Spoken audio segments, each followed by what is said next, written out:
आज के इस इजलास के मुहतरम सदर, स्टेज के ऊपर जलवा फरोज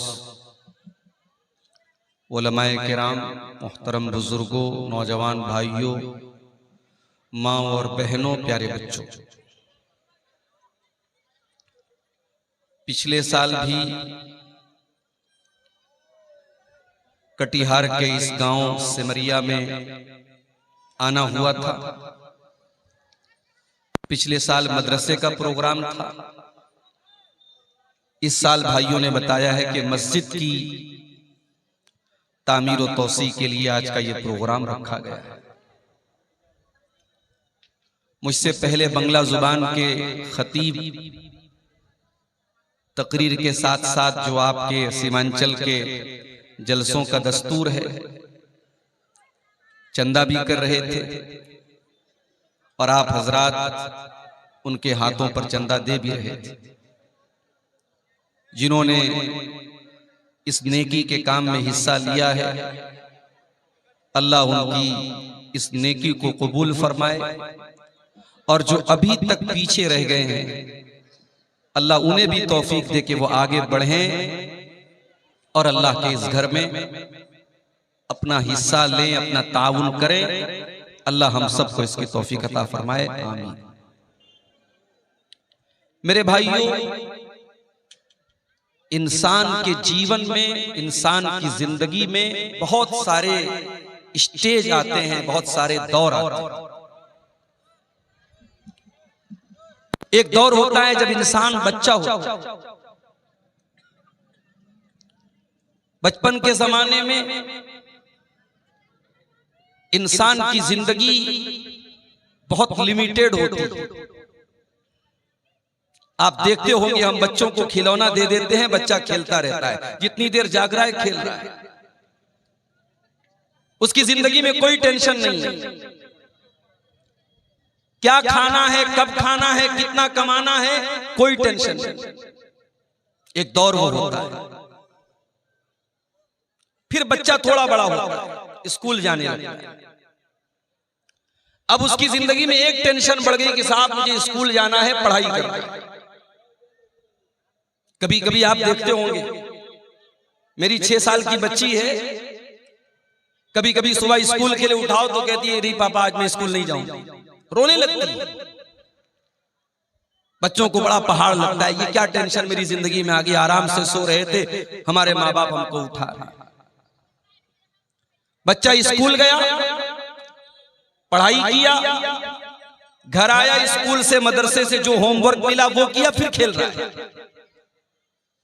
अभी भी उसकी जिंदगी में कोई टेंशन नहीं है। न बीवी का डर है, न बीवी का खर्चा उठाना है, न बच्चों की जिम्मेदारी है, न कमाने की टेंशन है। बच्चा आजाद है, ज्यादा से ज्यादा पढ़ाई की टेंशन। बच्चा थोड़ा और बड़ा हुआ, 15 साल का हो गया, हम कह सकते हैं बालिग हो गया, एडल्ट हो गया, वयस्क हो गया। अब थोड़ा सा वो समझदार हो गया। अब उसे लगने लगा कि नहीं, मैं लड़का हूं तो मुझे जिंदगी में कुछ करना भी है। मेरे बाप मजदूरी कर रहे हैं, मेहनत कर रहे हैं, मुझे पढ़ा रहे हैं, मुझे भी कुछ उनका सपोर्ट करना है। बहुत सारे बच्चे 15-16 साल की उम्र में जिम्मेदारी भी उठाते हैं। लड़की बड़ी हुई, उसको दिमाग में ये बिठाया गया तू लड़की है, आज इस घर में, कल कहीं और जाना है तुझे, तेरे रिश्ते तलाश किए जा रहे, तेरी शादी हो जाएगी, तू किसी की बीवी बनेगी, किसी की बहू बनेगी। कल तक वो लड़की गुड्डी गुड्डा से खेलती थी, अब उसके दिमाग में टेंशन आ गई, यार अब ये शादी करना पड़ेगा। रिश्ता देखने के लिए औरतें आई, चाय नाश्ता दिया गया, रिश्ता देख के वापस गई, बोली लड़की थोड़ी सांवली है, नहीं चाहिए। पैदा करने वाला तो अल्लाह है ना, किसी को गोरा बनाया, किसी को सांवला बनाया, किसी को काला बनाया। भाई हमारे बस में तो नहीं है। माँ जब बच्चे को जन्म देती है तो माँ के बस में तो नहीं कि काले बच्चे को गोरा बना दे, लंबे को नाटा बना देगी, तो उसके बस में नहीं। लेकिन रिश्ते की औरतें आती हैं रिश्ता देखने, क्या कह के रिजेक्ट करती हैं? लड़की तो अच्छी है, थोड़ी सी नाक चिपटी, थोड़ा सा रंग दबा हुआ है। अब वो लड़की जो बेचारी सज करके संवर करके आई थी, मेकअप करके आई थी, चाय लेकर के आई थी रिश्ता देखने वाली औरतों के सामने, और वो जब रिजेक्ट कर देते थे, तो ये जो रिजेक्ट हो जाने का जो असर है वो लड़की के दिमाग में मायूसी पैदा करता है। बहुत सारी लड़कियां बीमार पड़ जाती हैं जब बार बार उनका रिश्ता लोग देखने आते हैं और रिजेक्ट करके चले जाते हैं। कुछ लड़कियां ऐसी भी होती हैं, बड़ी पढ़ी लिखी हैं, दीनदार हैं, नमाजी हैं, पर्दा करने वाली हैं, किरदार की अच्छी हैं, कैरेक्टर की अच्छी हैं, बस बेचारी थोड़ी सी सांवली है। उनका रिश्ता जब बार बार रिजेक्ट होता है तो उनको तकलीफ होती है, उनको दर्द होता है कि हमें क्यों रिजेक्ट किया गया। बहुत सारे केस में ऐसा भी होता है, रिश्ता पसंद आ जाता है, शादी हो जाती है। तो इंसान का बचपन अलग था, बचपन के बाद लड़कपन अलग था, लड़कपन के बाद जवानी अलग है, अब जवानी के बाद जब शादी हुई तब की जिंदगी अलग है।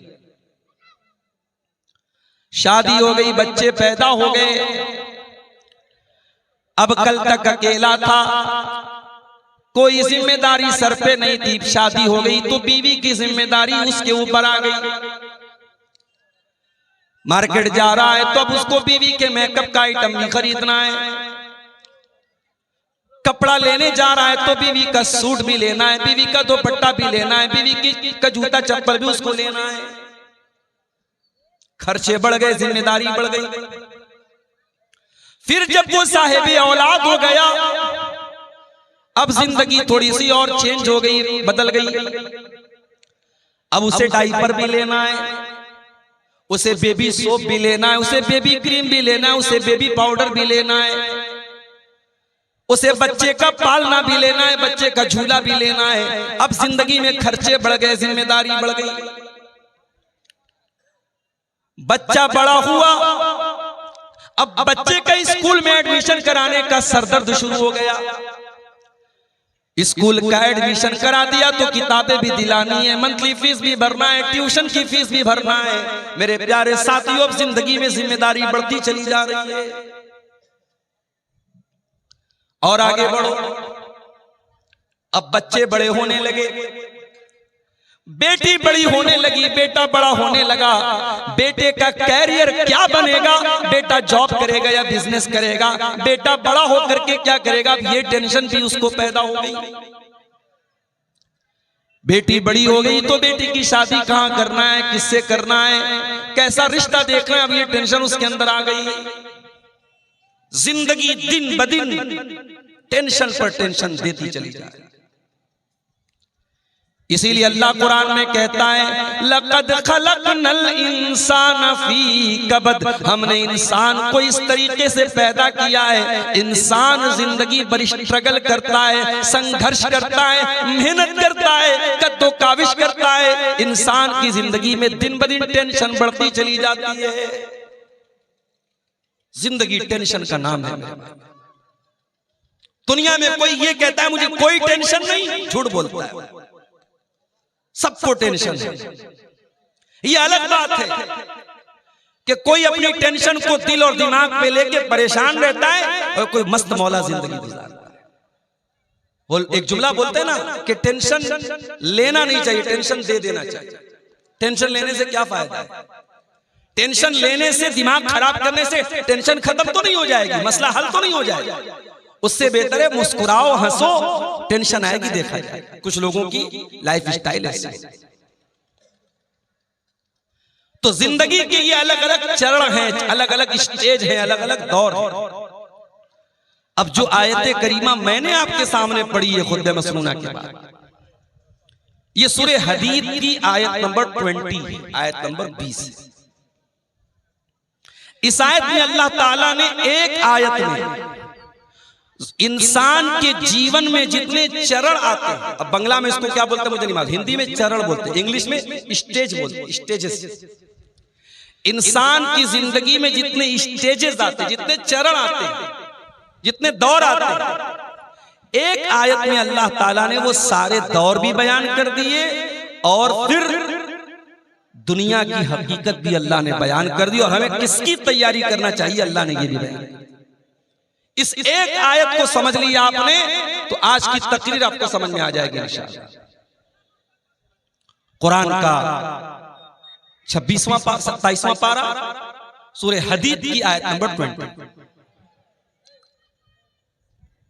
एलमु अन्नमल हयातुद दुनिया लइबुन व लहवुन व ज़ीनतुन व तफाखुरुन बैनकुम।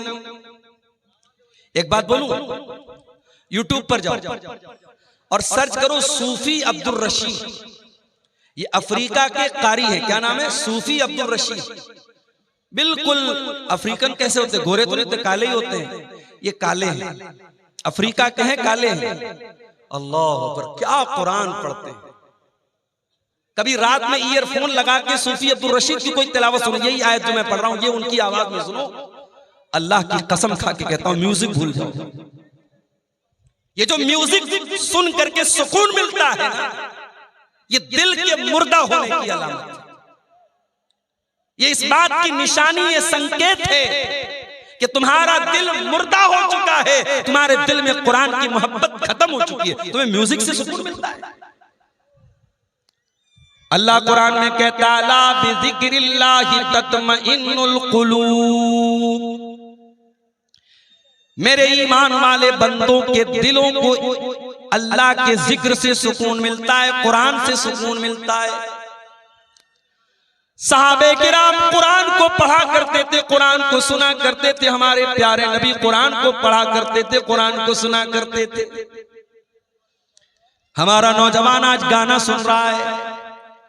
मैं जलसे में आ रहा था, रास्ते में कई नौजवानों को देखा मोबाइल पर बैठ करके रील्स देख रहे हैं, गाने देख रहे हैं। लड़कों का भी यही हाल है, लड़कियों का भी यही हाल है। आज आपके YouTube की हिस्ट्री पर जाके देखा जाए, गाने ज्यादा मिलेंगे, म्यूजिक ज्यादा मिलेगा, फिल्में ज्यादा मिलेंगी। ओ लोगों आओ जरा रब के कुरान को किसी अच्छे कारी की आवाज में तुम सुन तो लो। अल्लाह की कसम तुम म्यूजिक भूल जाओगे, तुम गाने भूल जाओगे। एलमू अन्नमल हयातुद दुनिया लइबुन व लहवुन व ज़ीना। अल्लाह फरमा रहा है, ऐ मेरे बंदो, ये दुनिया की जिंदगी तो खेल है, व लहवुन तमाशा है, व ज़ीनतुन और जीनत है, आकर्षण है, अट्रैक्शन है। बच्चा छोटा है, खेल का दौर है। बच्चा थोड़ा बड़ा हुआ, 8 साल का हुआ, 10 साल का हुआ, वल्लाहुन अब तमाशा देखने लगा, अब टीवी देखने लगा, मोबाइल देखने लगा, यूट्यूब देखने लगा, वीडियो देखने लगा।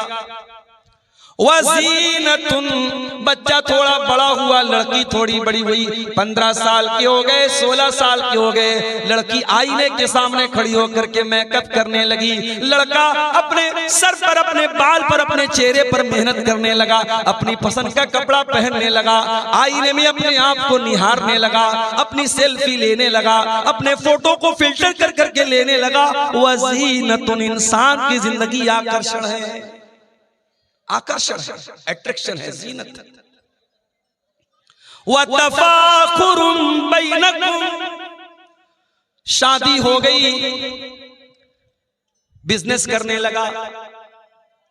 मेरे पड़ोसी ने 1 लाख की प्रॉपर्टी खरीदी, मैं 10 लाख की खरीद के दिखाऊंगा। मेरे दोस्त ने सरकारी नौकरी हासिल कर ली, मैं भी मेहनत करके सरकारी नौकरी हासिल करूंगा। 1 लाख रुपया उसकी सैलरी है, मैं 2 लाख रुपया महीना कमा करके दिखाऊंगा। व तफाखुरुन बैनकुम, मेरे बंदो फिर वो दौर तुम्हारी जिंदगी में आता है, तुम एक दूसरे के ऊपर फख्र करते हो, एक दूसरे के ऊपर गुरूर करते हो, घमंड करते हो, एक दूसरे से अपने आप को बड़ा समझते हो। उसके बाद आखिरी दौर आया, इंसान बूढ़ा हो गया, उसके पोते पोतियां हो गए, उसके नवासे नवासियां हो गए। अब बैठ करके फख्र करता है, इतने मेरे बेटे, इतने मेरे पोते, इतने मेरे नाती, इतनी मेरी नतनी, इतने मेरे नवासे, इतने मेरी नवासी, इतनी मेरी जमीन, इतनी मेरी जायदाद। व तकासुरुन फिल अमवाली वल औलाद। इंसान की जिंदगी का ये आखिरी दौर है, खूब पैसा हो जाए, खूब औलाद हो जाए। औलाद की तलब भी तो इंसान को होती है ना। कुछ लोग कहते हैं साहब मुझे अल्लाह ने लड़की दी है, मुझे लड़के की जरूरत नहीं। हो सकता है कि आपको अल्लाह ने लड़की दी है, लड़का नहीं है, आप अपनी लड़कियों पर खुश हैं, ये हो सकता है। मगर ये कहना कि लड़के की जरूरत नहीं है, ये गलत है। लड़के की जरूरत तो नबियों को भी पड़ी, नबियों ने अल्लाह से बेटा मांगा। इब्राहिम अलैहिस्सलाम को देखो, बूढ़े हो गए, कोई बेटा उनका नहीं है, बाप ने घर से निकाल दिया है। अल्लाह की तौहीद की दावत दे रहे, सारी दुनिया उनकी दुश्मन बनी हुई है। इब्राहिम अलैहिस्सलाम अल्लाह से दुआ करते हैं, रब्बी हबली मिनस सालिहीन, परवरदिगार मुझे नेक बेटा अता फरमा। बेटा मांगा। हमारे नबी को भी अल्लाह ने बेटा दिया। ये अलग बात है जो बेटा पैदा हुआ, कासिम पैदा हुए बचपन में इंतकाल कर गए, अब्दुल्ला पैदा हुए बचपन में इंतकाल कर गए, तीसरा बच्चा पैदा हुआ हजरत मारिया के पेट से। अल्लाह के नबी ने बड़े शौक से अपने बच्चे का नाम इब्राहिम रखा। अपने बाप, अपने जद्द अमजद हजरत इब्राहिम अलैहिस्सलाम के नाम पर अपने बच्चे का नाम रखा। अकीका भी किया आपने, नाम भी रखा अपने बच्चे का। अरब के दस्तूर के मुताबिक आपने बच्चे को दूध पीने के लिए दाई के हवाले कर दिया, देहात भेज दिया।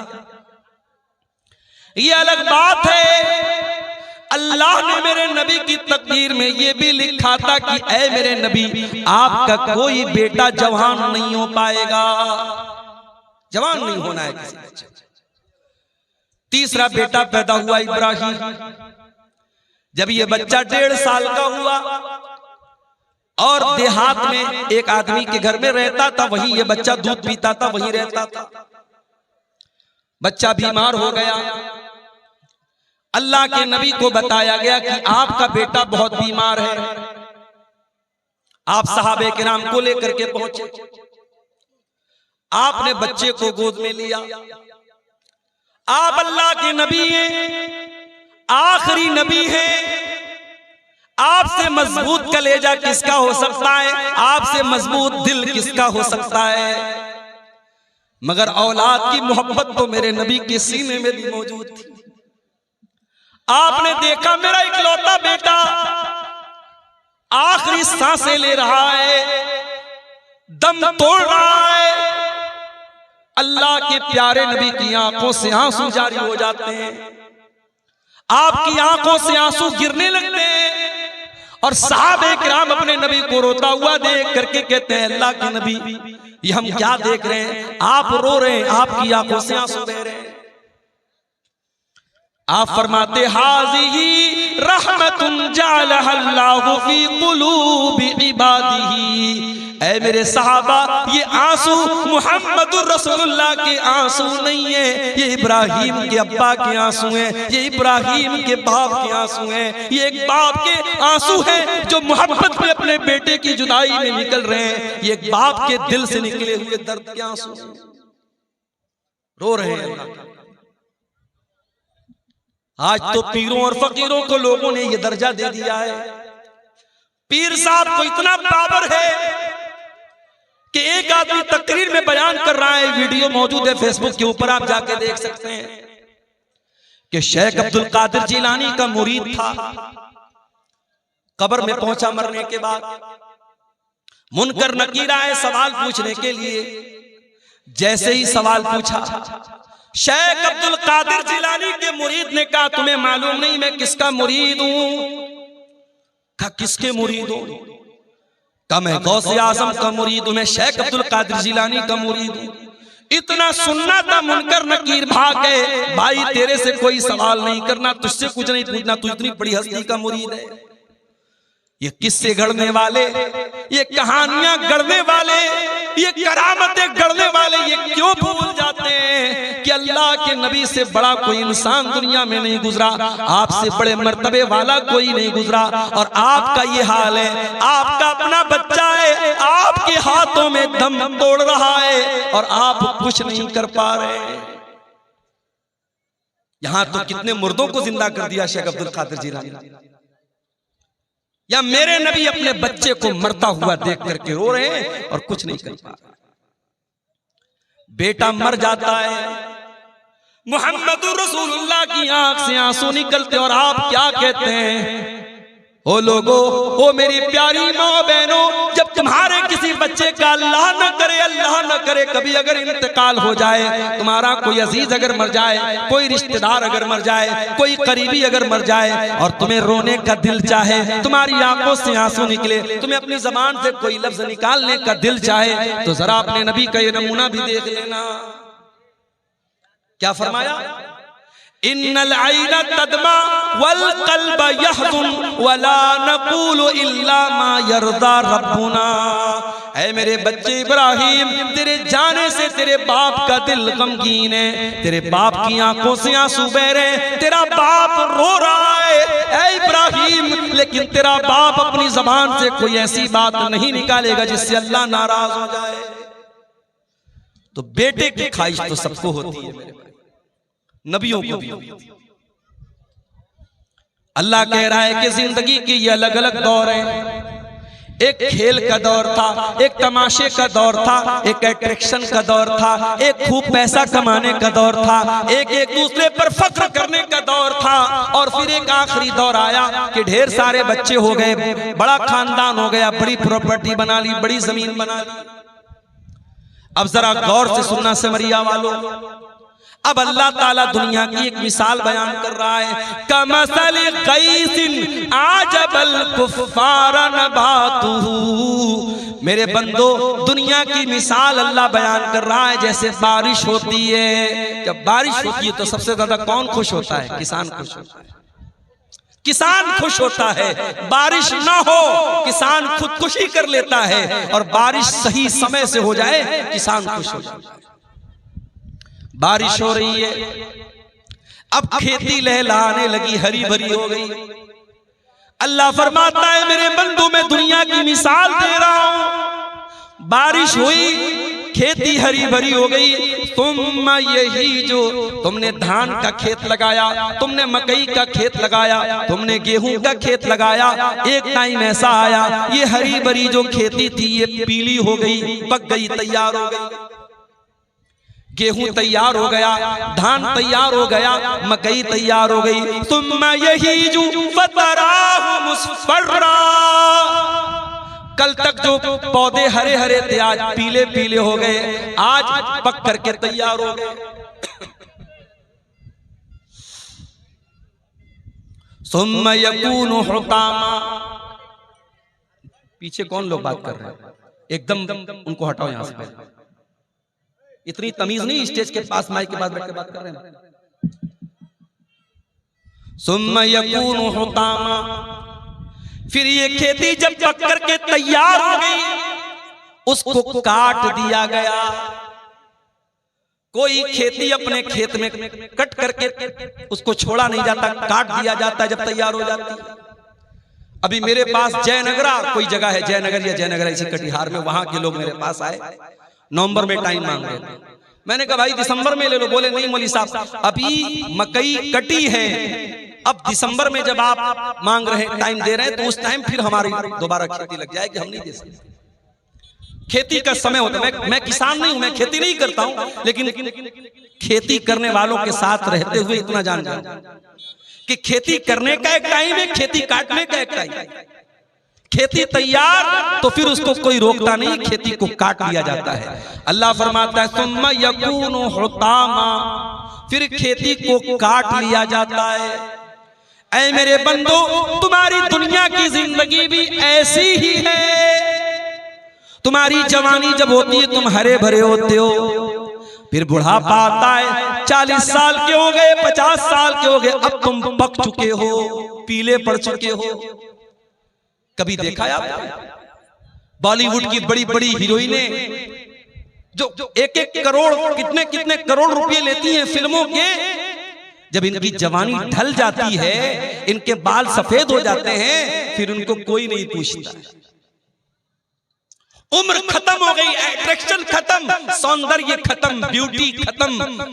इंसान जब बूढ़ा होने लगता है उसके जिस्म की फिटनेस खत्म होने लगती है। कोई लाखों में हजारों में कोई एक होता है जो बहुत ज्यादा कसरत करता हो, बहुत ज्यादा जिम जाता हो, बहुत ज्यादा अपनी ग़िज़ा पे ध्यान देता हो, तो वो भी 50 साल तक 55 साल तक अपने आप को मेंटेन रखे। फिर उसके बाद तो उस पर भी बुढ़ापा आना है ना भाई। बुढ़ापे की कोई दवा नहीं है, बुढ़ापे का कोई इलाज नहीं। अल्लाह फरमाता है मेरे बंदो तुम कल तक हरे भरे थे, आज बुढ़ापा आ गया, पक गए। सुम्मा यकूनु हुतामा, और जिस तरीके से खेती जब पक जाए तो खेती को काट लिया जाता है, ऐ मेरे बंदो एक दिन ऐसा आएगा, मौत का फरिश्ता आएगा और तुम्हें काट डालेगा, तुम्हें खत्म कर देगा। इसी गांव के एक साहब ने बताया 2 साल का बच्चा तालाब में डूब करके इंतकाल कर जाता है, माँ बाप सब्र करने के सिवा कुछ नहीं कर पाते। इसी कटिहार के एक भाई ने बताया उनके वालिद रास्ते से जा रहे थे, बाइक से एक्सीडेंट होता है, वालिद साहब ऑन द स्पॉट इंतकाल कर जाते हैं। कितने हादसे अपनी आंखों से हम देखते हैं, कितने जवानों के जनाजे अपने हाथों से हम उठाते हैं। मरने वाले बच्चे भी होते हैं, मरने वाले जवान भी होते हैं, मरने वाले बूढ़े भी होते हैं। मौत का फरिश्ता कभी ये देख के नहीं आता कि आपकी उम्र हो गई कि नहीं। मौत का फरिश्ता अल्लाह के हुक्म से आता है। सुम्मा यकूनु हुतामा, एक दिन तुमको कट जाना है, मर जाना है, दुनिया से चले जाना है। कब तक रहना है नहीं पता, 40 साल भी रह सकते हो, 50 साल भी रह सकते हो सकता है कि कल की सुबह का सूरज भी तुम न देख पाओ। मेरे बंदो ये दुनिया की जिंदगी खत्म हो जाएगी। वफिल आखिरति अज़ाबुन शदीदुन व मग़फ़िरतुम मिनल्लाहि व रिज़वान, और जब अल्लाह ताला के पास जाओगे तो वहां 2 रास्ता है, एक तरफ अल्लाह का अज़ाब है, एक तरफ जहन्नम की आग है, और दूसरी तरफ अल्लाह ताला की नेमत है, अल्लाह की जन्नत है, अल्लाह का की रजा है। अब तुम तय कर लो तुमको जन्नत में जाना है कि जहन्नम में जाना है, तुम तय कर लो, तुम डिसाइड कर लो, तुम फाइनल कर लो।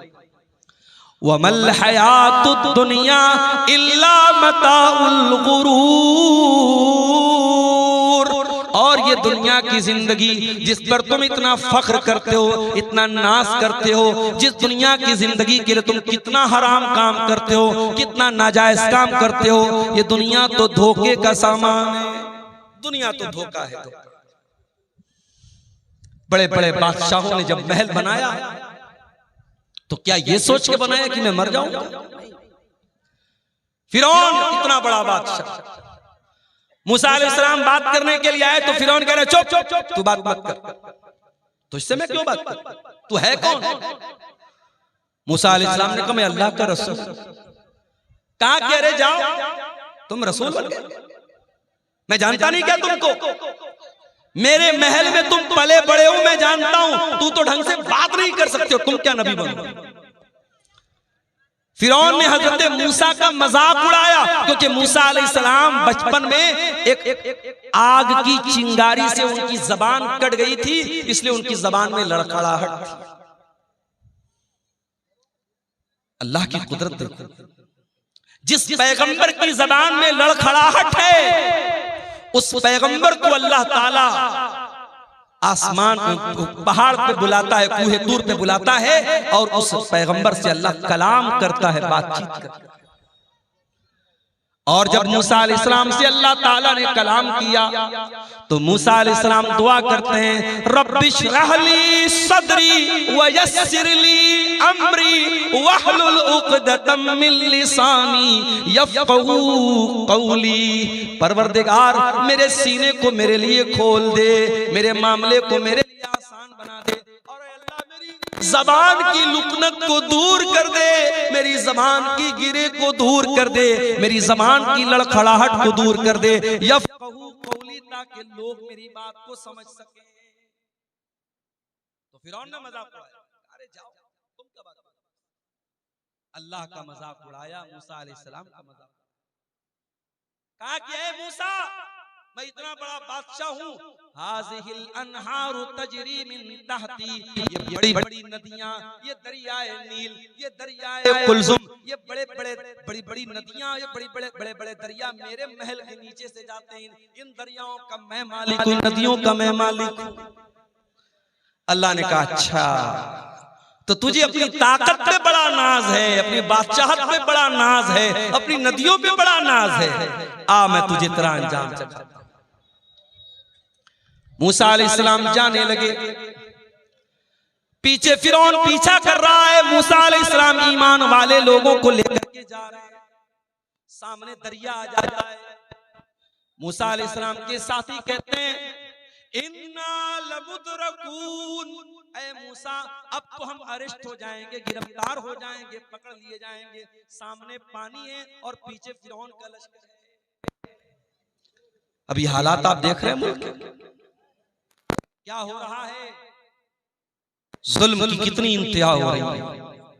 जुल्म करने वाले कल तक जब आवाम से उनका ताल्लुक था, तब तक हम इंसाफ की अदालतों में जाकर के इंसाफ के लिए हम दरवाजे खटखटा सकते, मगर जब जुल्म का कोड़ा इंसाफ करने वालों के हाथ में आ जाए, हुकूमत करने वालों के हाथ में आ जाए, और जो जालिम है वही मुंसिफ बन जाए, तो फिर मजलूम फरियाद करे तो भी किससे करे, मजलूम जाए तो किसके पास। दंगा करने वाला, फसाद करने वाला कौन, सारी दुनिया को मालूम है। किसके जुलूस में मां बहन की गालियां दी गई, वीडियो मौजूद है, जमाना शाहिद है। मगर आज हिंदुस्तान की तारीख लिखने वाला लिखेगा कि जुल्म की तारीख कैसे लिखी जा रही है, किस तरीके से मजलूमों के घर गिराए जा रहे थे, किस तरीके से मजलूमों के बच्चों और औरतों पर जुल्म किया जा रहा था। याद रखो मेरे भाई, अल्लाह का कानून याद रखो, अल्लाह की सुन्नत याद रखो। अल्लाह अपनी धरती पर कभी जालिमों को बरकरार नहीं रखता, जालिमों की हुकूमत को बरकरार नहीं रखता। अल्लाह ने इस धरती पर मुशरिक और कुफ्र करने वालों की हुकूमतों को बरकरार रखा है, मगर जालिम को अल्लाह ने जड़ से उखाड़ दिया। हर जालिम अपना अंजाम याद रखे।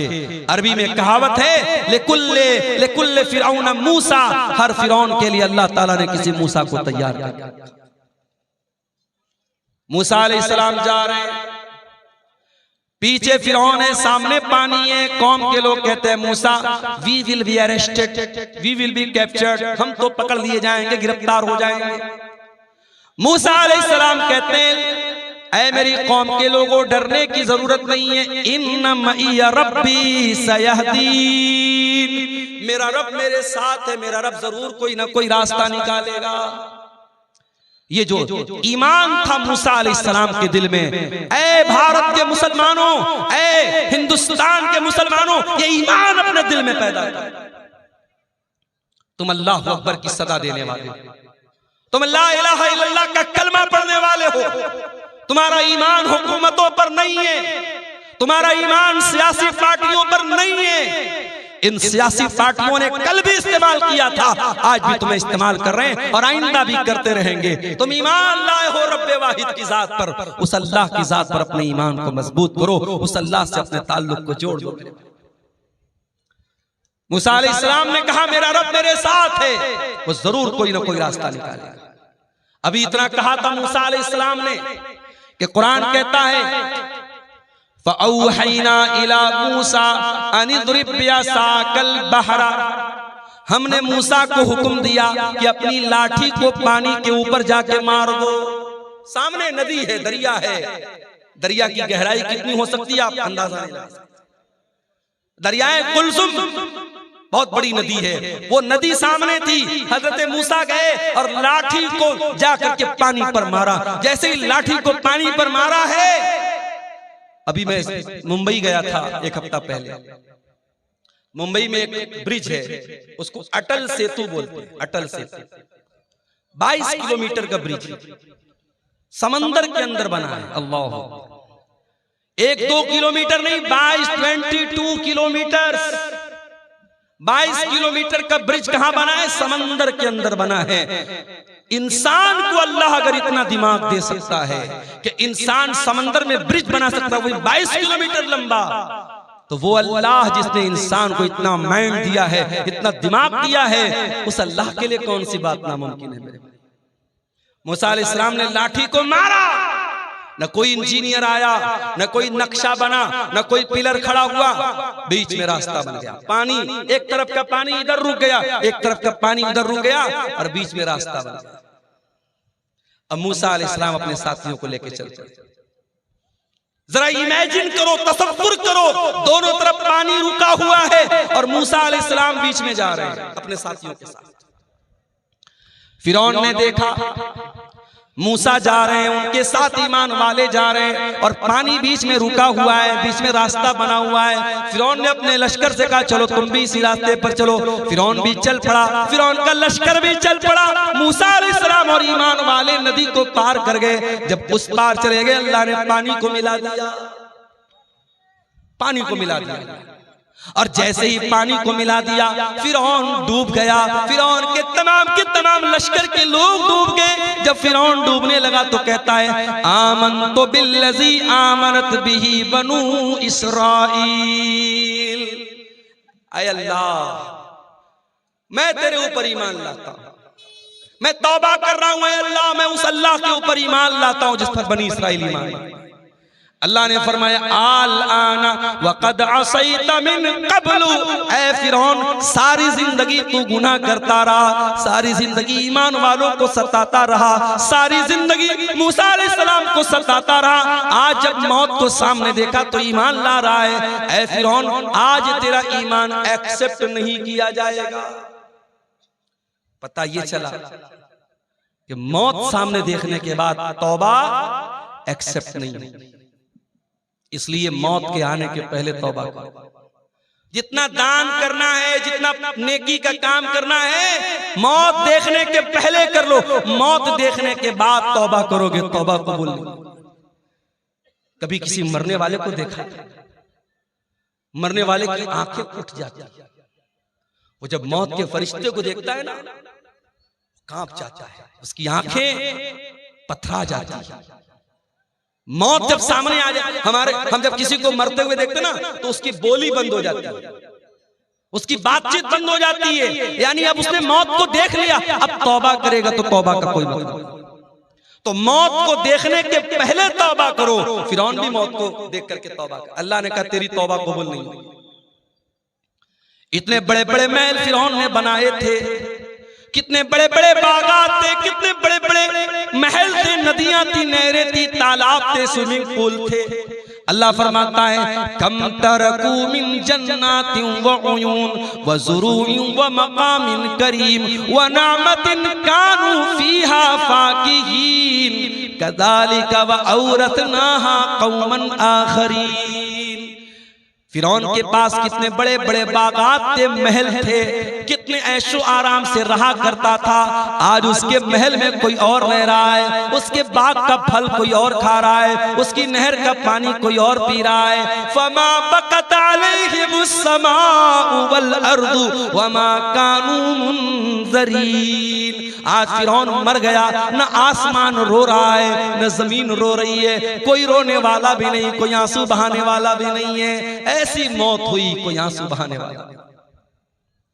तो ऐसी मौत मत मरो मेरे भाई, मरना तो सबको है। ये जमीन, ये जायदाद, ये प्रॉपर्टी सब यही रह जाएगी। इस दुनिया की कोई हकीकत नहीं है। वमल हयातुद दुनिया इल्ला मताउल गुरूर। ये दुनिया धोखे का सामान है, बहुत धोखेबाज है दुनिया। इंसान गुनाह करता है, उसे लज्जत मिलती है, उसे मजा आता है। मोबाइल पर गंदा वीडियो देखा, मजा आया। किसी लड़की को छेड़ दिया, मजा आया। शराब के 2-4 पैग लगा लिए, मजा आया। जिना कर लिया, मजा आया। मगर 10 मिनट के बाद, 1 घंटे के बाद, 1 दिन के बाद गुनाह का ये खुमार उतरेगा, तब एहसास होगा मैंने क्या कर दिया, मैंने क्या कर दिया, मैंने किसको नाराज कर दिया, मैंने ये क्या कर दिया। एहसास होगा मेरे भाई। अगर दिल में ईमान है, गुनाह के बाद एक न एक बार एहसास। गुनाह के अंदर लज्जत है, गुनाह के अंदर मजा है, मगर गुनाह इंसान को बर्बाद कर देता है। इस दुनिया के चक्कर में पड़ के तुम गुनाह कर रहे हो, दुनिया की औरतों के चक्कर में पड़ के जवानी बर्बाद कर रहे हो। अरे चक्कर में पड़ना है तो जरा जन्नत की औरतों के चक्कर में पड़ो। अगर तैयारी करना है तो जन्नत की नेमतों के लिए करो। दुनिया की औरतों के साथ, दुनिया की लड़की। अभी मैं पटना गया था, एक सफर था मेरा, हमारे एक दोस्त थे साथ में। पटना की मार्केट में मैंने देखा एक नकाबपोश लड़की, बुर्का वाली लड़की, गैर मुस्लिम लड़के के साथ टहल रही। हमारे एक साथी थे बनारस के। मैंने कहा देखो भाई ये क्या हो रहा है। बोले मौलाना कोई हैरत की बात नहीं है। मैंने कहा क्यों? कहा ये टाइम पास है। लड़की को भी पता है कि मैं टाइम पास कर रही हूं, लड़के को भी पता है मैं टाइम पास कर रहा हूं। दोनों सीरियस नहीं है, घूम रहे हैं। ऐसा भी होता है कि लड़की एक लड़के के साथ सुबह घूम रही है, दोपहर में दूसरे लड़के के साथ घूम रही है, शाम को तीसरे लड़के के साथ घूम रही है। ये चल रहा है, टाइम पास हो रहा है। ये औरतें हैं दुनिया की, ये लड़कियां हैं दुनिया की। और जन्नत की औरतें कैसी होंगी? लम यतमिसहुन्ना इंसुन क़ब्लहुम वला जान। जन्नत की औरतें इतनी पाक दामन होंगी, इतनी पाक साफ होंगी, उनको किसी इंसान ने कभी टच न किया होगा, कभी छुआ नहीं होगा। न इंसान ने न जिन्नात ने कभी टच नहीं किया। दुनिया की औरतें, उनके साथ बहुत सारी गंदगी भी लगी हुई है। जाहिर है इंसान की बॉडी है, इंसान पेशाब भी करता है, पाखाना भी करता है, नाक से गंदगी भी निकलती है, बलगम भी निकलता है। औरतों के साथ दुनिया के और भी मसले मसाइल हैं, लेकिन जन्नत की औरतों के साथ कोई मसला मसाइल नहीं। वलहुम फीहा अज़वाजुम मुत्तहरतुन। दुनिया की औरतों के साथ तो बहुत सारे मसाइल और गंदगियां हैं, लेकिन जन्नत की औरतें बिल्कुल पाक और साफ होंगी। अब्दुल्लाह इब्न अब्बास इस आयत की तफसीर में कहते हैं ला यहिज़ना, जन्नत की औरतों को पीरियड नहीं आएगा। वला युहदिसना, उनको पेशाब व पाखाना की हाजत होगी। वला यतनखमना, उनको थूक और बलगम की गंदगी नहीं होगी, पाक और साफ। दुनिया में जो औरत दुपट्टा ओढ़ती है, ओढ़नी ओढ़ती है, पर्दा करती है, समझ जाओ कि वो जन्नती औरत है, इसलिए कि जन्नत की औरत के सर पर भी दुपट्टा होगा। अल्लाह के नबी फरमाते हैं, बुखारी और मुस्लिम की रिवायत है, लवी तलात इल दुनिया, अगर दुनिया की, अगर जन्नत की औरत दुनिया में एक मर्तबा झांक दे, एक नजर डाल दे, मलात मा बैनहुमा रिहा, उसकी खुशबू से जमीन व आसमान भर जाए।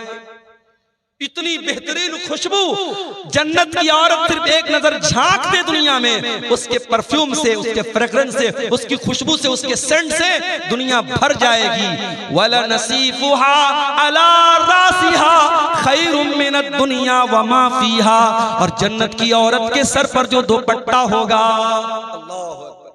अल्लाह ने जन्नत की औरत के सूट का जिक्र नहीं किया, उसके गाउन का जिक्र नहीं किया, उसके फ्रॉक का जिक्र नहीं किया। अल्लाह के नबी कह रहे जन्नत की औरत के सर पर जो दुपट्टा होगा, वो दुपट्टा भी दुनिया और दुनिया की तमाम दौलत से बेहतर।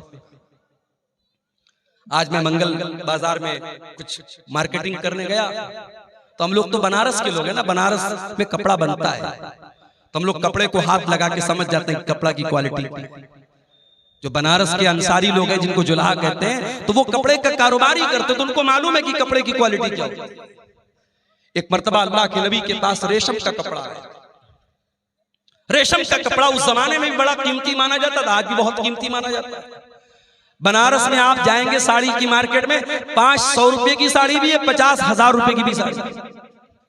50,000 की साड़ी में क्या स्पेशल है? उसमें प्योर रेशम है, प्योर सिल्क है, और उसमें ओरिजिनल सोने की जरी है, तो उसकी कीमत 50,000 रुपया भी है।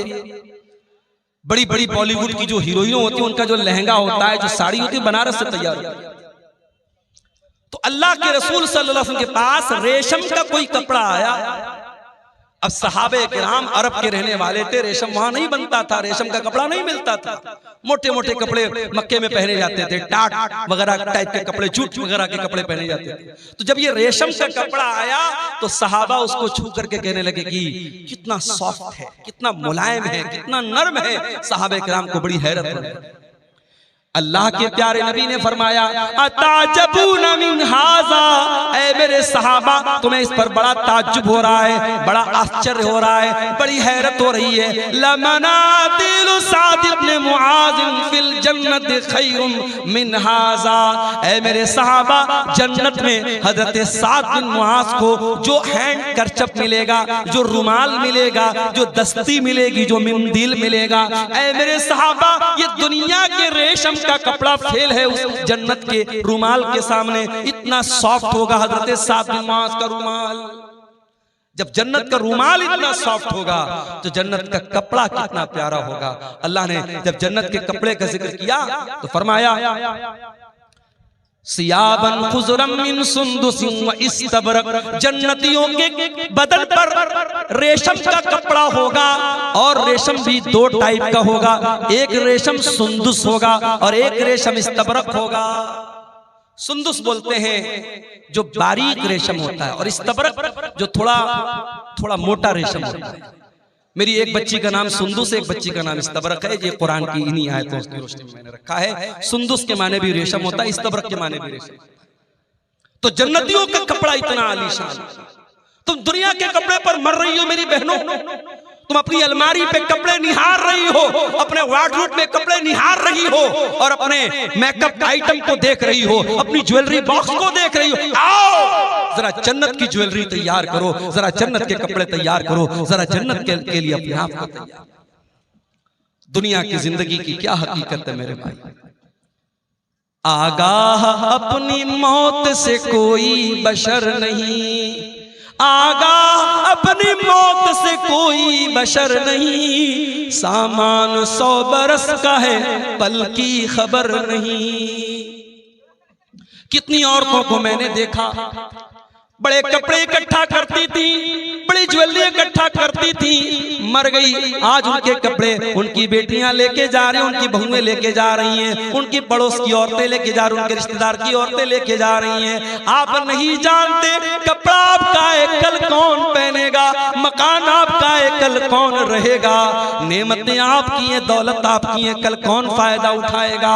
आगाह अपनी मौत से कोई बशर नहीं, सामान 100 बरस का है पल की खबर नहीं। एक बहुत बड़े बादशाह गुजरे, उनका नाम था हारून रशीद। हारून रशीद एक मुसलमान बादशाह थे, खलीफा थे। उनके दौर में बहुत अल्लाह के नेक बंदे थे, उनका नाम था इब्ने सम्माक। हारून रशीद एक मर्तबा इब्ने सम्माक से मिलने के लिए गए। ऐ इब्ने सम्माक, आप बहुत बड़े आलिम दीन हैं, मैं आपके पास आया हूं, आपसे मसला मसाइल नहीं पूछना है, मैं आपसे बस ये पूछना चाहता हूं कि कुछ नसीहत कर दीजिए, कोई पैगाम मुझे दे दीजिए, कोई मैसेज दे दीजिए, कोई संदेश दे दीजिए, कोई नसीहत दे दीजिए। इब्ने सम्माक ने कहा अमीरुल मोमिनीन, सपोज कर लीजिए, तसव्वुर कर लीजिए कि आप एक सहरा में जा रहे हैं, एक रेगिस्तान में जा रहे हैं, खाना खत्म हो गया, पानी खत्म हो गया, आपको बड़ी जोर की प्यास लग गई और दूर दूर तक पानी नहीं मिल रहा है। आप जैसे जैसे आगे बढ़ रहे हैं आपका गला सूख करके कांटा हो रहा है और प्यास से आपका बुरा हाल हो रहा है। इतने में एक आदमी आता है और उसके पास एक प्याला पानी। उसने कहा ऐ खलीफा, मैं आपको एक प्याला पानी देने को तैयार हूं, शर्त यह है कि आप अपनी आधी बादशाहत मुझे दे दें। तो ऐ बादशाह सलामत, ऐ अमीरुल मोमिनीन, क्या आप अपनी बादशाहत को बचाएंगे या उसको बादशाहत देकर के पानी ले लेंगे? हारून रशीद ने थोड़ी देर सोचा, कहा कि ऐ इब्ने सम्माक, मैं बादशाहत दे दूंगा, पानी ले लूंगा, क्योंकि जान बचाना जरूरी है, मेरी जान जा रही है प्यास के मारे, मैं आधी बादशाहत दे दूंगा और पानी ले लूंगा। इब्ने सम्माक ने कहा बादशाह सलामत, अब सपोज कर लो वो पानी आपने पी लिया, अब वो पानी आपकी बॉडी में जाकर के अटक गया, अब आपको जोर की पेशाब लग गई, लेकिन पेशाब के रास्ते से पेशाब नहीं निकल पा रहा है, आप बेहाल हो गए, आपको अपनी जिंदगी खतरे में नजर आने लगी, आप पेशाब के रुक जाने से आप परेशान हैं। इतने में एक दूसरा आदमी आता है और वो कहता है, ऐ अमीरुल मोमिनीन, आपको मैं ऐसी दवा दे दूंगा कि आपका पेशाब निकल आएगा, आप रिलैक्स फील करेंगे, आपका दर्द खत्म हो जाएगा, शर्त यह कि आप अपनी बाकी आधी बादशाहत मुझे दे दें। तो ऐ बादशाह सलामत, क्या आप अपनी जान बचाएंगे या उसको अपनी बादशाहत दे देंगे? हारून रशीद ने कहा कि मैं अपनी आधी बादशाहत दे दूंगा और उससे वो दवा ले लूंगा ताकि मेरा पेशाब हो जाए, मेरी तकलीफ दूर हो जाए, मेरी जान बच जाए। इब्ने सम्माक ने कहा बस ऐ हारून रशीद, फंजुर या अमीरल मोमिनीन इला मुल्की का हाज़त तवील वल अरीज़, ऐ बादशाह सलामत, इतनी लंबी चौड़ी आपकी बादशाहत है, ला तुसावी शरबतन व बौलतन, इतनी बड़ी बादशाहत की क्या हैसियत है कि पेशाब के चंद कतरे और पानी के चंद कतरों की वैल्यू आपकी सारी हुकूमत के बराबर है। ऐ बादशाह सलामत, कभी इस हुकूमत पर नाज न करना, कभी गुरूर न करना, अगर वक्त पड़ गया तो पानी के चंद कतरों के बराबर आपकी बादशाहत है और पेशाब के चंद कतरों के बराबर आपकी बादशाहत है। मेरे भाइयों, ये है दुनिया की हकीकत। दुनिया के पीछे मत मरो मेरे भाइयों। हर जुमा के दिन आप सुनते हैं इमाम साहब सूरह आला की तिलावत करते हैं, बल तुसिरूनल हयातद दुनिया वल आखिरतु खैरुम व अबका। मेरे बंदो, तुम दुनिया की जिंदगी को तरजीह देते हो, तुम दुनिया की जिंदगी को ऊपर रखते हो, जबकि आखिरत की जिंदगी ज्यादा बेहतर और ज्यादा बाकी रहने वाली है। तुम्हें तो आखिरत की तैयारी करना चाहिए। अब सवाल पैदा होता है कि क्या हम दुनिया में ना रहें, दुनिया का हक अदा न करें, बीवी का हक अदा न करें, बच्चों का हक अदा न करें? नहीं, ये इस्लाम की तालीम नहीं। हमें दुनिया में रहना है, हमें बीवी का हक भी अदा करना है, हमें बच्चों का हक भी अदा करना है, हमें माँ बाप का हक भी अदा करना है, लेकिन हमें दिल नहीं लगाना है दुनिया से। जगह जी लगाने की दुनिया नहीं है, ये इबरत की जा है, तमाशा नहीं है। दिल लगाओ तो जन्नत से लगाओ, दिल लगाओ तो आखिरत से लगाओ। दुनिया दिल लगाने का ठिकाना नहीं है। दुनिया में कैसे रहना है? अल्लाह के प्यारे नबी अब्दुल्ला इब्ने उमर का कंधा पकड़ करके कहते हैं, कुन फिद दुनिया का गरीब। ऐ अब्दुल्ला, दुनिया में ऐसे जिंदगी गुजारो जैसे परदेसी जिंदगी गुजारता है। बिहार के बहुत सारे लोग बंबई में रहते हैं, बंबई में दंगा हो जाता है, फसाद हो जाता है, तो बंबई में जो बिहार का रहने वाला, यूपी का रहने वाला, बंगाल का रहने वाला आदमी है, वो डर जाता है कि यार मेरा तो यहाँ कोई नहीं, ये तो परदेश है, मेरा गांव नहीं है, मेरा इलाका नहीं है, मेरा क्या होगा? वो रहता है बंबई में, कमाता है बंबई में, खाता है बंबई में, मगर उसे अपना असल वतन याद रहता है। वो कटिहार के फला गांव का रहने वाला है, वो गांव से याद रहता है। अल्लाह के नबी फरमाते हैं, तुम दुनिया में इस तरीके से जिंदगी गुजारो जैसे कोई अजनबी, कोई परदेसी जिंदगी गुजारता है। औ आबिरु सबीलिन, या ऐसे जिंदगी गुजारो जैसे कोई मुसाफिर जिंदगी गुजारता है। मुझे कल कटिहार से निकलना है, इंटरसिटी पकड़ना है, इंटरसिटी पटना जा रही है, रास्ते में बेगूसराय भी आ रहा है, रास्ते में मानसी भी आ रहा है, रास्ते में महेश खुंड भी आ रहा है, रास्ते में बरौनी भी आ रहा है। मुझे भूख लगेगी, मैं उतर करके चिप्स ले लूंगा, मैं बिस्किट ले लूंगा, मैं नमकीन ले लूंगा, मगर मुझे मालूम है मुझे पटना तक जाना है, मेरी मंजिल पटना है, मेरी मंजिल बनारस है। मैं जा करके ठहरूंगा अपनी मंजिल पर, मैं जा करके रुकूंगा अपनी मंजिल पर। मैं बीच के स्टेशनों से फायदा तो उठा सकता हूं, मगर मेरा टारगेट मेरी मंजिल होगी, मेरा मकसद मेरी मंजिल होगी। अल्लाह के नबी कह रहे हैं, दुनिया में ऐसे जिंदगी गुजारो जैसे मुसाफिर जिंदगी गुजारता है। और सहाबे किराम हमारी तरह रात में 2-2, 3-3 बजे तक तकरीर नहीं सुनते। नबी ने इतनी हदीस बयान की, अब्दुल्ला इब्ने उमर ने सुन लिया। अब अब्दुल्ला इब्ने उमर खुद कहते हैं, ओ लोगो कान खोल करके सुन लो, इज़ा अस्बहत फला तंतज़िरिल मसा, जब सुबह हो जाए तो शाम का वेट न करो, शाम की प्रतीक्षा न करो, शाम का इंतजार न करो। शाम हो जाए तो सुबह का इंतजार न करो। ओ मेरी प्यारी माओ बहनों, ओ मेरे प्यारे नौजवान साथियों, जाओ जरा बिस्तर पे सोने के पहले ये हदीस याद कर लेना, ये सोच करके बिस्तर पे जाना, आय अल्लाह अगर आज की रात मेरी जिंदगी की आखिरी रात हो गई, आय अल्लाह सारे अमाल तो गुनाहों से भरे हैं, सारा रजिस्टर तो गुनाहों से भरा है, आय अल्लाह अगर इसी हाल में तेरे पास चला गया, आय अल्लाह तो इसी हाल में तेरे पास में चली गई, आय अल्लाह मेरा क्या बनेगा, मेरा क्या हाल बनेगा।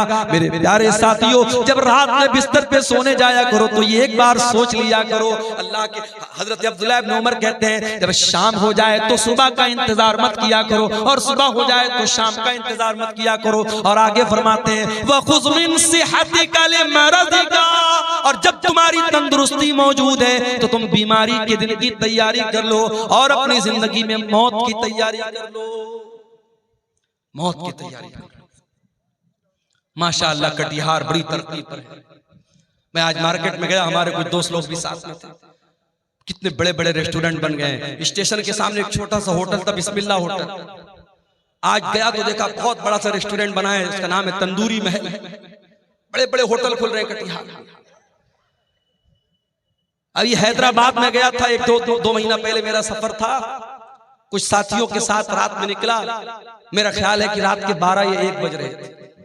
दोस्तों ने कहा चलिए मौलाना आपको चाय पिलाते। मैंने कहा यार 12-1 बज रहा है, चाय मिलेगी? बोले चलिए आप हैदराबाद में। हैदराबाद में चाय की एक बहुत बड़ी दुकान है, नाम नोट कर लो, कभी जाना तो चाय पी लेना, नीलोफर होटल। नीलोफर नाम है, लड़की का नाम नहीं बता रहा, होटल का नाम बताओ, नीलोफर। रात के 1 बजे में गया साथियों के साथ। मैं सोचा यार रात का 1 बजा है, 2-4 लोग वहां होंगे। गया तो वो भीड़ है, रश है, मर्दों का, औरतों का, लड़कों का, लड़कियों का, मुसलमानों का इलाका है, मुस्लिम मेजॉरिटी इलाका है, और रश भरा पड़ा है। तो अब हैदराबाद शहर है भाई, खाने पीने का शहर है। अब कटिहार में भी वो चीजें आ रही, पूर्णिया में भी वो चीजें आ रही, तरक्की पर है जमाना। जमाना तरक्की पर तो है मेरे प्यारे साथी, लेकिन ये बात याद रखो, तरक्की का मतलब ये नहीं है कि आप अपने अल्लाह को भूल जाएं। 4 पैसे आ गए, स्टैंडर्ड बन गए, घर में स्टैंडर्ड बना गया, इसका मतलब ये नहीं कि आपके घर की औरतें पर्दा करना बंद कर दें। स्टैंडर्ड बन गए तो कुरान पढ़ना बंद कर दो, ऐसा नहीं है मेरे भाई। कब्र के अंदर यही कुरान आपके काम है। मैं नहीं मना करता तुम अपने बच्चों को मेडिकल की तालीम दो, मैं मना नहीं करता। अपनी बच्चियों को तुम आला तालीम दो, मैं मना नहीं करता। मगर वल्लाह मेरा कलेजा दुखता है जब कटिहार के बड़े बड़े कॉलेजों में मुसलमान लड़की चेहरा खोल करके बेपर्दगी के साथ अपने बॉयफ्रेंड के साथ, अपने बैचमेट के साथ, अपने क्लासमेट के साथ घूम रही है, पार्कों में घूम रही। तो तकलीफ होती है कि ये कौम तालीम हासिल कर रही है, इस कौम की लड़कियां तालीम हासिल कर रही हैं या बेहयाई कर रही हैं, बेपर्दगी। हालात ये हैं, लड़की 8-9 साल की होती है, लड़का 10-12 साल का होता है। अभी लड़का बहुत छोटा है, लड़की बहुत छोटी है। अभी दुनिया की बहुत सारी बातें उनको मालूम भी नहीं है, मगर यूट्यूब ने उनको सिखा दिया है, फेसबुक ने उनको सिखा दिया है, इंस्टाग्राम ने उनको सिखा दिया है। 9-9 साल की लड़कियों के भी बॉयफ्रेंड मौजूद हैं, 10-12 साल के लड़कों की गर्लफ्रेंड मौजूद हैं। मैं इसी समाज की और इसी मुआशरे की हकीकत आपको बता रहा हूं। वल्लाह मेरे प्यारे नौजवान साथियों, मेरी बहनों, दुनिया की ये तालीम आप हासिल कीजिए, मगर अकबर इलाहाबादी का वो शेर मैं आपको सुनाता हूं। तुम शौक से कॉलेज में पढ़ो, चरख पे झूलो, जायज है गुब्बारों में उड़ो, चरख पे झूलो, बस एक सुखन बंद है आजिज का रहे याद, अल्लाह को और अपनी हकीकत को। आप कितने बड़े कॉलेज में भी पढ़ लीजिए, लेकिन आपको ये नहीं भूलना है कि आप मुसलमान हैं। अल्लाह की कसम, कर्नाटक की वो लड़की जो नकाब में स्कूल जा रही थी, कॉलेज जा रही थी, और दंगाइयों ने और फसादियों ने उसको देख करके नारा लगाया था, और उस लड़की ने जिसका नाम मुस्कान था, उसने नारे तकबीर की सदा बुलंद की थी, अल्लाह अकबर कहा था। सारी दुनिया के मुसलमानों ने उस लड़की पर फख्र किया था। और आज भी बड़े बड़े कॉलेजों में जो लड़की नकाब में रहती है, अपनी हया से समझौता नहीं करती, अपने पर्दे से समझौता नहीं करती, वो प्राइम मिनिस्टर से भी डिग्री लेने जाती है तो नकाब में जाती है। ऐसी लड़कियों पर हमें फख्र है मेरे भाइयों, ऐसी बहनों पर हमें फख्र है। तालीम हासिल करो, मगर कुरान की भी तालीम हासिल करो। ये मदरसे, ये छोटे छोटे मदरसे आज सीमांचल में तरस रहे हैं। इनका इंफ्रास्ट्रक्चर देख लो। मैं कितने मदरसों में जाके देखा मैंने कि टीन का शेड लगा हुआ है और कच्ची जमीन है, बच्चे बेचारे उस पे पढ़ रहे। किशनगंज में एक मदरसे में मैं गया, बेहतरीन तालीम हो रही है, अच्छी पढ़ाई हो रही है, मगर इंफ्रास्ट्रक्चर नहीं है। ये बड़े बड़े नेता आते हैं हमारे यहाँ, इन मिनिस्टरों से, इन नेताओं से, इन एमपीज और एमएलए से कहो कि इन मदरसों को भी थोड़ा ध्यान दें। आज कितने मदरसे मेरे भाइयों, न उनके पास इंफ्रास्ट्रक्चर है, न उनके पास टीचरों को देने की ढंग की सैलरी है। बेचारे साल में एक जलसा करते हैं और जलसे में भी जो लोग आते हैं तकरीर सुनते हैं, कितने लाख रुपए का जलसे पे खर्च हो जाता है और आखिर में जो बचत होती है मदरसे वालों को बहुत थोड़ी सी बचत होती है। ये तकलीफ की बात है मेरे भाइयों, ये दर्द की बात है। इन मदरसों में पढ़ने वाले, कुरान पढ़ने वाले बच्चों को हकीर समझते हैं। वल्लाही इन्हें हकीर मत समझो। तुम डॉक्टर बन जाओ, तुम इंजीनियर बन जाओ, तुम आईएएस ऑफिसर बन जाओ, मुबारक हो तुम्हें। ये कुरान पढ़ने वाले, ये दुबले पतले बच्चे, ये पतली दाल पीने वाले बच्चे, ये बगैर छिला हुआ आलू खाने वाले बच्चे, ये जागीर का खाना, अपनी इज्जत और खुददारी को कुचल कर घरों से ले जाके टिफिन लेकर खाना लाने वाले ये बच्चे, इन्हें हकीर मत समझो मेरे भाइयों। अल्लाह के नबी फरमाते हैं, खैरुकुम मन तअल्लमल कुरान व अल्लमहु, तुम में सबसे बेहतरीन इंसान वो है जो कुरान को सीखता है और कुरान को सिखाता है। कब्र में यही कुरान आपके काम आएगा। कब्र में मुनकर नकीर आएंगे, पूछेंगे मन रब्बू का, तेरा रब कौन है? तू कहेगा मैं इंटर पढ़ के आया हूं, मैं ग्रेजुएशन करके आया हूं, मैंने बीसीए किया, मैंने एमसीए किया, मैंने नीट निकाला, मैंने फला एग्जाम पास किया। फरिश्ता पूछेगा मन नबियों का, तेरे नबी कौन है? माँ दीनों का, तेरा दीन क्या है? अगर आपने दुनिया की सारी तालीम हासिल की है, अगर आपने रब का कुरान नहीं पढ़ा है, अगर आपने मोहम्मद रसूलुल्लाह की हदीसों को नहीं पढ़ा है, कुरान और सुन्नत को नहीं पढ़ा है, आप मुनकर नकीर के सवाल का जवाब नहीं दे पाएंगे। उस सवाल का जवाब अगर चाहिए तो कुरान पढ़ना पड़ेगा, हदीसों को पढ़ना पड़ेगा। मेरे भाइयों, आज का दौर तो बहुत अच्छा दौर है। आज ऑनलाइन भी आप दीन की तालीम हासिल कर सकते हैं। अपनी बहनों से कहना चाहूंगा जो कॉलेज में पढ़ती हैं, जो यूनिवर्सिटी में पढ़ती हैं, ऐ मेरी प्यारी बहनों, आज ऐसे कोर्स भी हो रहे हैं, ऑनलाइन कोर्स हो रहा है। लॉकडाउन में खुद मैंने कई कोर्स चलाए ऑनलाइन और मुझे बड़े फख्र के साथ आज मैं दुबई तक मेरे स्टूडेंट मौजूद है। मेरे पास मैसेज आता है, मौलाना साहब मैं आपका स्टूडेंट हूँ। लड़कियों का, मेरी मुसलमान बहनों का भी कभी कभी फोन आता है। बड़ी खुशी होती है कि जब वो कहती हैं कि मैंने आपसे ऑनलाइन कोर्स तालीम हासिल की थी। आज मदरसे की चार दीवारी के अंदर बैठ करके दीन की तालीम अगर देना पॉसिबल है तो ऑनलाइन भी आप तालीम हासिल कर सकते हैं और तालीम दे सकते हैं। मेरे प्यारे साथियों, दुनिया का जितना इल्म हासिल करना है कर लो, मगर कब्र में जो काम आने वाला इल्म है वो आखिरत का इल्म है, वो कुरान और सुन्नत का इल्म है। और अल्लाह ताला कुरान में कहता है यालमून ज़ाहिरम मिनल हयातिद दुनिया। मेरे बहुत सारे बंदे ऐसे हैं जिनके पास दुनिया की तो बहुत नॉलेज है लेकिन आखिरत के मामले में गाफिल हैं। कहीं ऐसा ना हो मेरे भाइयों, दुनिया की डिग्रियां तो हमारे पास हो, दुनिया का इल्म तो हमारे पास हो, मगर आखिरत के मामले में हम जीरो हो, आखिरत की हमें कोई नॉलेज ना हो। इमाम हसन बसरी कहते हैं कि कुछ लोग इतने माहिर होते हैं, इतने काबिल होते हैं कि अपने उंगली के नाखून पे रख के बता देते हैं कि दीनार का वजन कितना है। इतने माहिर होते हैं, अपने दुनिया के मामले में इतने काबिल होते हैं, लेकिन 2 रकात नमाज पढ़ने का तरीका उनको नहीं। इसी कटिहार में मुझे याद है, नमाज पढ़ने के लिए बैठा, पीछे से एक आदमी आता है, उसको किसी ने बताया कि अब्दुल गफ्फार साहब नमाज पढ़ रहे हैं, जाओ उनके साथ पढ़ लो। नमाज खत्म हो चुकी थी, मैं बाद में आया था, मैं अपनी अलग नमाज पढ़ रहा था। अब वो आदमी आया तो उसको ये भी पता नहीं कि दाएं खड़ा होना है कि बाएं, ये भी नहीं मालूम। कितने इलाकों में जाता हूं, मैं मुसाफिर हूं, जोहर की नमाज का टाइम है, मस्जिद के इमाम साहब ने कहा मौलाना साहब आप नमाज पढ़ा दीजिए। मैं कहता हूं भाई मैं मुसाफिर हूं, रहने दीजिए। नहीं मौलाना आप आए, आप पढ़ा दीजिए। मैं ऐलान भी कर देता हूं कि मैं मुसाफिर हूं, मैं 2 रकात पढ़ूंगा, आप लोग पूरी कर लीजिएगा। उसके बावजूद बहुत सारे लोग सलाम फेर देते हैं और फिर ताकने लगते हैं और फिर उनको समझ में आता है बाकी लोग 2 रकात पढ़, तो वो भी जल्दी जल्दी उठ के पढ़ने लगते हैं। मालूमात नहीं है मेरे भाई। जबकि हर जलसे में जा रहे हैं, हर तकरीर सुन रहे हैं, इतनी तकरीरें सीमांचल में हो रही हैं, मगर दीन की जो तालीम है मेरे भाइयों, जो कुरान का दर्स है, जो नमाज का तरीका है, जो अकीदे की मोटी मोटी बातें हैं, वो आज मैं गांव गांव जाता हूं तो मैं देखता हूं वो चीजें भी हमें नहीं। हम बड़े फख्र के साथ पूरे इंडिया में हम बयान करते हैं कि ये शेरशाबादी ये कौम है, जो सीमांचल के अंदर ये कौम है, और 90% ये कौम अहले हदीस कौम है, मगर आज शेरशाबादियों में भी तावीज पहना जा रहा है। आज शेरशाबादियों में भी बाज बस्तियों में कब्र परस्ती शुरू हो गई है, तावीज और गंडा शुरू हो गया है, हराम किस्म की झाड़ फूक शुरू हो चुकी है। क्यों? क्योंकि अकीदा मजबूत नहीं है, तौहीद मजबूत नहीं है, दीन का इल्म नहीं है।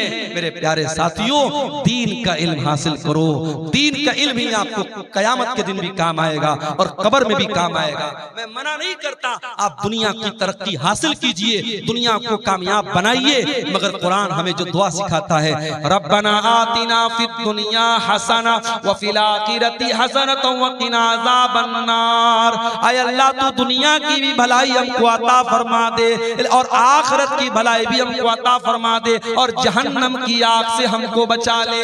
दुनिया में आप तरक्की करें, इस्लाम को कोई एतराज नहीं है, मगर दुनिया की 50 साल की जिंदगी में आप तरक्की कर ले, पैसा कमा ले, नाम कमा ले, इससे इंपॉर्टेंट बात यह है, इससे अहम बात यह है कि जो परमानेंट लाइफ है, जो फॉरएवर है, जो हमेशा रहने वाली जिंदगी है, मेरे भाइयों, उस जिंदगी के लिए आपने क्या तैयारी की है, उस पर आप मेहनत कीजिए। अल्लाह के नबी सल्लल्लाहु अलैहि वसल्लम एक दुआ किया करते थे, बड़ी प्यारी दुआ है, मैं आपको बता रहा हूं, अगर आपको याद करना है, दुआ की एक पतली सी किताब आती है, नाम नोट कर लीजिए, हिस्नुल मुस्लिम।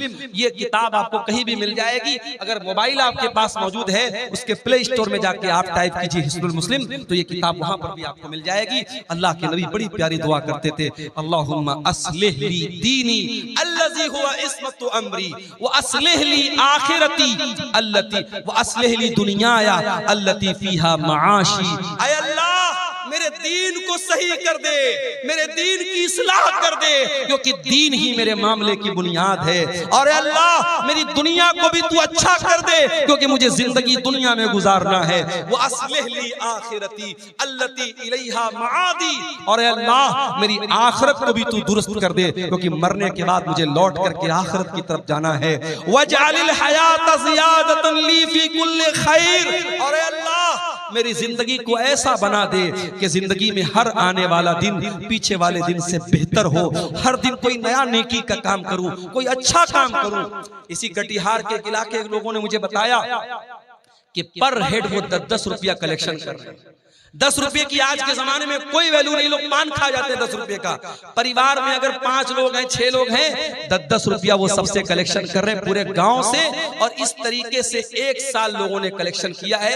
गांव का नाम मुझे याद नहीं है, उस गांव के लोगों ने मुझे बताया, अभी शाम को मुझसे मुलाकात हुई थी, कि हर महीने 40,000 50,000 रुपया कलेक्शन कर रहे हैं और 1.5 साल में उन्होंने 16-17 लाख रुपया इकट्ठा कर लिया है। एक बड़ा फंड हो गया है। मस्जिद का कोई मसला आ जाए, कब्रिस्तान का कोई मसला आ जाए, 10-10 रुपया कोई भारी भी नहीं पड़ने वाला, हर हफ्ता वो वसूल रहे हैं। और पूरी ट्रांसपेरेंसी के साथ, पूरी पारदर्शिता के साथ बाकायदा एक ग्रुप बनाया है, व्हाट्सएप पर बाकायदा मैसेज में हर हफ्ता बता देते हैं इतना कलेक्शन हुआ, इतना अमाउंट आया है। मेरे प्यारे साथियों, ये मदरसे जो आपके गांव-गांव में मकतब चल रहे हैं, ये साल में जलसा करके छोटे-छोटे बच्चों को ऑटो पर बिठा के जो भीख मांगते हैं हम, उससे तो बेहतर है इस तरीके की कोई हम शक्ल निकालें कि 10-10 रुपया भी अगर हम हर परिवार के हर मेंबर से लें और एक बड़ी रकम इकट्ठा हो जाए, हम अच्छी सैलरी दें और अच्छे उलमा को और अच्छे टीचरों को हम रखें, हमारी कौम के बच्चे कुरान हदीस पढ़े। ये मुझे बड़ा अच्छा लगा, ये करने का काम लगा जो आपके सीमांचल में ये काम किया जा सकता है। मुझे तकलीफ होती है मेरे भाइयों, आज अपने खाने पर, पहनने पर। मुझे इसी शेरशाबादी समाज के लोगों ने बताया कि आज शेरशाबादियों में ऐसे भी गांव हैं जहां शादियों में डीजे बज रहा है। मुसलमान आदमी की शादी है, अहले हदीस की शादी है, शेरशाबादी की शादी है और शादी में डीजे बज रहा है। बाप भी बेशरम लोगों की तरह नाच रहा है, माँ भी बेशरम लोगों की तरह नाच रही है। ये नाच गाना हो रहा है। मेरे प्यारे साथियों, अल्लाह का अजाब नहीं आएगा तो क्या आएगा? यही वो दौर था, अल्लाह के प्यारे नबी ने बताया था कि मेरी उम्मत पर वो दौर आएगा, खस्फुन व कसफुन व मस्खुन। मेरी उम्मत के लोगों को जमीन में धसा दिया जाएगा, मेरी उम्मत के लोगों पर आसमान से पत्थर बरसेंगे और मेरी उम्मत के लोगों को सुअर और बंदर बना दिया जाएगा, ऐसा दौर आएगा। सहाबा ने कहा अल्लाह के नबी ऐसा दौर कब आएगा? आपने फरमाया इज़ा ज़हरतिल क़ैनात वल मआज़िफ़, जब नाचने गाने वालियां मुसलमानों के घरों में आ जाएंगी, व शुरबतिल खुमूर, और मुसलमान शराब पीने लगेगा। अरे शराब तो बहुत हल्की चीज हो गई। आज आपके कटिहार और किशनगंज की रिपोर्ट मेरे पास मौजूद है। आज गांजा पी रहा है मुसलमान का बच्चा, आज चरस का नशा कर रहा है मुसलमान का बच्चा, आज हीरोइन का नशा कर रहा है मुसलमान का बच्चा। आज ये नशे हमारी कौम को डुबो रहे हैं, हमारी कौम के नौजवानों को बर्बाद कर रहे हैं। मेरे प्यारे साथियों, अल्लाह का अजाब अगर आ रहा है तो वजह यही है। मेरे अजीजों, तकरीर कर लेना और करा लेना, जलसे कर लेना करा लेना, ये कमाल नहीं है। कमाल ये है कि हम अपने आप को जांचें और परखें कि हमारा समाज कल कहां था और आज कहां है। अगर रात भर तकरीर सुनने के बाद भी फजर की नमाज में हमारे पास नमाजी नहीं है, अगर शराब के अड्डों पर कोई कमी नहीं आ रही है, अगर औरतों की बेपर्दगी में कोई कमी नहीं आ रही है, अगर दिल में अल्लाह का डर पैदा नहीं हो रहा है, तो माफ कीजिए, हम फेल हो रहे हैं, हमारी सारी मेहनत बेकार हो रही है। हमें इस पर गौर करने की जरूरत है। इतना बड़ा सरमाया सीमांचल में हजारों जलसे हो रहे हैं, उम्मत का कैपिटल लग रहा है, उम्मत का सरमाया लग रहा है। इन जलसों से हम क्या हासिल कर रहे हैं, हमारी कौम क्या हासिल कर रही है, हम अपने अंदर सुधार कर रहे हैं कि नहीं कर रहे हैं, अपने अंदर परिवर्तन कर रहे हैं कि नहीं है, इस पर हमें गौर करने की जरूरत है। मेरे अजीजों, आज का ये जलसा मस्जिद के लिए जलसा था। मुझसे पहले आपने उलमा की तकरीरें भी सुनी और जो चंदा करने वाले मौलवी थे उनके हाथों पर आपने चंदा दिया। जाते जाते भी मेरी गुजारिश है कि अल्लाह के घर में आप ताउन करके जाइएगा। हमारे यहाँ लोग LIC लेते हैं। LIC का एक नारा है, जीवन जिंदगी के साथ भी और जिंदगी के बाद भी। मैं आपको बता दूं कि मस्जिद में आपका 10 रुपया भी लगा है, मस्जिद में आपका 100 रुपया भी लगा है, तो ये LIC की जो पॉलिसी है ना, वो तो दुनिया में आपके काम आएगी। वो भी हराम तरीके से पैसा कमा रहे हैं आप, LIC का जो पैसा है, लेकिन ये आप जो पैसा लगाए हैं मस्जिद में, ये आपको आखिरत में काम आएगा। अल्लाह के नबी ने कुछ चीजों का जिक्र किया है जो मरने के बाद भी इंसान के काम आती है। उसमें एक चीज क्या है, औ सदक़तिन जारियतिन, ऐसा सदका इंसान करके जाए जो उसके मरने के बाद भी कंटिन्यू जारी रहे। मेरे अजीजों, मस्जिद और मदरसे की इमारत में लगने वाला आपका पैसा सदक़े जारिया है।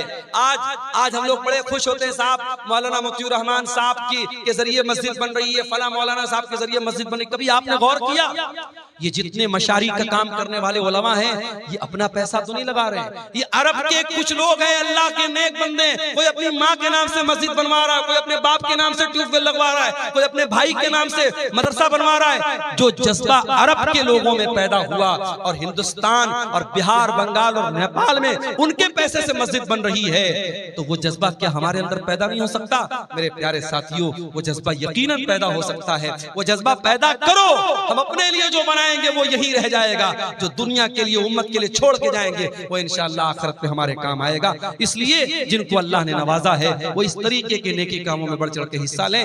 दुनिया की हकीकत के मौजू पर ये चंद बातें आपके सामने मैंने